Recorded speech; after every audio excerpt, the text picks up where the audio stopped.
Дали 4-годишниот мандат како градоначалник на општина Чешинова Облешево е врвот на политичката кариера на Орце Митров или животот ќе му донесе нови предизвици, ќе покаже времето.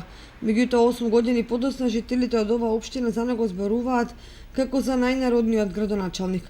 Во политиката и на функција дојде неочекувано и излезе неочекувано, бидејќи изборите кај нас се непредвидлива работа. Едни функцијата му ја девалвираа со професијата готвач, други го величаа поради отвореноста и настојувањето да им помогне на сите. Орце Митров од 2005 до 2009 година беше начело на општината за по изборите да замине во Италија. Секоја лето околу празниците Илинден, Света Петка, Свети Пантелемон доаѓа во Кочани и во родното Теранци. Редовен посетител е на манастирот Света Петка, каде на различен начин помага и им се радува на средбите со пријателите и роднините.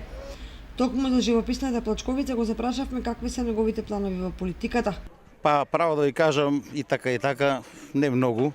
Од една страна, колку би бил кандидат и колку ги добијам изборите, може многу да направам за општината. Сега сум многу збогатен со искуство, со јазици повеќе, со народ од Европа.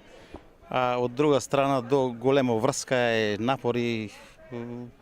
Мислам, сега за сега сум доста добро среден и не знам, и така сум. Ако имам добро расположение да нема многу противници, би се нафатил, онака не. Не со кавги, со расправи, значи, ако бидат единствени луѓето да кажат дека треба да бидам, нема проблем. Инаку во Италија добро се снашол, има многу пријатели, таму со нашинците не ја чувствува многу носталгијата, бидејќи македонската колонија е огромна. Се радува кога ќе се врати тука, кога им помага на младите спортски екипи.